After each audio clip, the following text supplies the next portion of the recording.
So, what do you do, Queenie? The doctor asked, glancing at her chart. It was quite a peculiar time to strike up a conversation, especially while checking every part of Queenie's cervix. But what the hell? She texted Tom, and he had yet to respond. I work at a newspaper.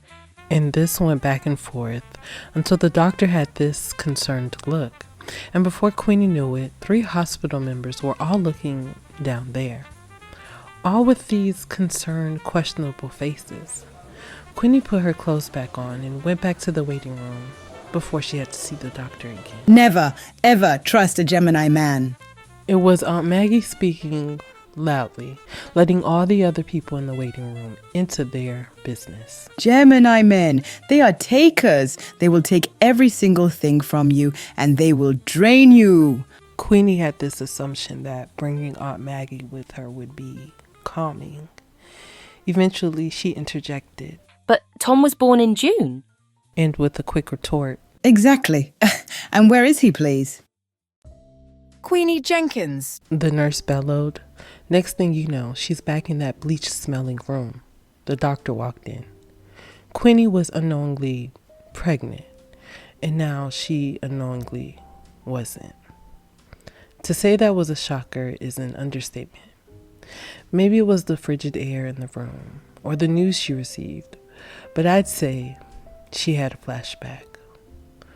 One where Tom's grandmother felt the need to say, "Oh, you two will have beautiful children. Your big hair, Queenie, those dark eyelashes, but Tom's straight nose." Queenie brought that comment up once it was just her and him. Ignore her, He said. The conversation ended. I guess Queenie had snapped out of it because she was sitting in the corridor texting Tom, who had yet to respond. She got home, a home she and Tom shared. She stripped herself from the going-ons of that day. In the tub, she couldn't understand. Maybe it didn't quite hit yet. When Queenie couldn't sleep, she began to move her belongings into her boxes. When she got to the 2 mugs, one embossed with a T, the other with a Q, and that sent her back down to memory lane. There were moving boxes everywhere. The couple was finally moving in together. Tom asked Queenie for some tea, but there were no mugs until he told her to look in the rucksack in the hallway, where she found 2 gift boxes containing a white mug each. It was from his mother. Back to the current moment. Queenie packed until she was exhausted. The next morning, and Tom still wasn't back. On the way to work, Queenie was still in pain. While at work, Queenie encountered Silent Jean, the world's oldest and longest employed sub-editor at the Daily Read. She got to Darcy, one of Queenie's best friends. She's known her the shortest time, and by short, I mean they've worked together and spent every weekday talking to each other for the past 3 and a bit years. Darcy looked in Queenie's eyes and knew something wasn't right. Once out of the lift, Queenie just spilled. We argue every single day about absolutely everything. He told me that he needed a break and that he thought I should move out. Queenie agreed to move out for 3 months, and afterwards, they could revisit things. After Darcy provided solutions-driven answers, and Queenie barely provided any details about her hospital visit, she traveled to Brixton for some Jamaican bun.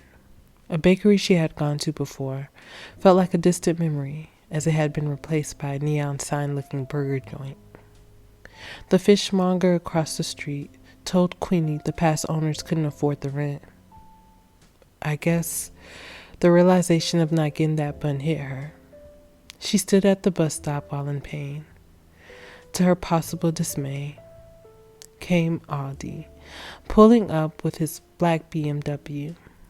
He was her old neighbor.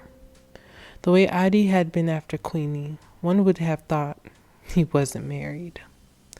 It wasn't like she wanted to get in his car when he asked, but that stomach pain was terrible. Finally, a reply back from Tom. Just saw your text.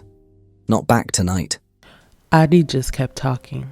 He put his hand on Queenie's thigh. Girl like you, guy like me, I can guarantee you've never had loving so good. she let his hand stay there. When Adi dropped her home, the flat had no signs of Tom. It was cold. She avoided the many calls from friends and family until it came to Grandma. She immediately sensed an issue. You think suffering discriminate against time? Queenie fell asleep. And when she woke up, Tom was present. He claimed he worked too late and missed the last train. He didn't think that was a good idea to stay. Not a good idea to spend time together. Things began to bubble over, and Tom spoke up. You've pushed me away for so much of this relationship. They fell asleep in the same bed that night. The next day, at dawn, Tom was gone. If I haven't introduced myself already, I'm MJ. I like to eat, sleep, and mind my own business, all in the comforts of a home I don't own. And if you happen to be listening, this is actually for YouTube. But I thought, why not share it over here if you don't have time to watch? So, if you happen to be on a podcast or listening on this podcast to this episode, you can feel free to go on YouTube and watch it as well. And vice versa. If for whatever reason you don't have time to watch the whole YouTube video, you can feel free to listen to it on my podcast. Everything will be linked either in my YouTube or my podcast notes. I want to thank you for listening, and I will talk to you soon about another topic. As for my podcast listeners, there will be variation on this podcast. And once again, I'm excited. And thank you for everyone who's been writing with me. As you can tell, I have deleted my episodes again. Big deal, whatever. But I see a vision, and I'm trying to get to that vision. And I'll just keep trying until the pieces fit. And I hope all of you guys had a safe, great New Year. And again, thank you for listening, watching, or both. Talk to you soon. Bye.